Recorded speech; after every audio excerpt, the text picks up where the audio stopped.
কালিয়াগঞ্জ হিন্দু মিলন মন্দিরের বাৎসরিক মহোৎসব উপলক্ষে বর্ণাঢ্য শোভাযাত্রা শহর পরিক্রমা করল শনিবার। এই শোভাযাত্রা শুরু হয় পার্বতী সুন্দরী উচ্চ বিদ্যালয় থেকে। ভারত সেবাশ্রম সংঘ অনুমোদিত কালিয়াগঞ্জ হিন্দু মিলন মন্দিরে 3 দিন ব্যাপী এই বাৎসরিক মহোৎসব চলবে রবিবার পর্যন্ত।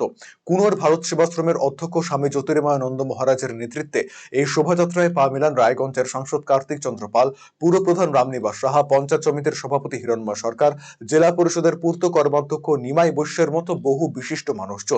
এদিন দুপুরে শোভাযাত্রার পাশাপাশি ভারত সেবাশ্রম সংঘের প্রতিষ্ঠাতা আচার্য প্রণবানন্দ মহারাজের অভিষেক ও পূজারতি ছিল। সন্ধ্যায় আচার্য বরণ সহ নানান অনুষ্ঠান অনুষ্ঠিত হবে।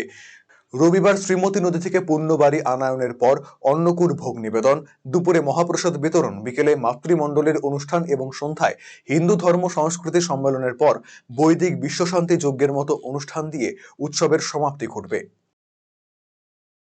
3 দিনের অনুষ্ঠান 27, 28, 29। গতকাল আমাদের বিভিন্ন প্রতিযোগিতামূলক অনুষ্ঠানের মধ্য দিয়ে সূচনা হয়েছে। আজকে বিরাট বর্ণাঢ্য শোভাযাত্রা, প্রায় 5,000 ভক্তের সমাগম হয়েছিল। সনাতন হিন্দু ধর্মের মানুষ তার হিন্দুত্বের টানে, হিন্দুত্বের চেতনায় আজকে এই শোভাযাত্রায় অংশগ্রহণ করেছিলেন।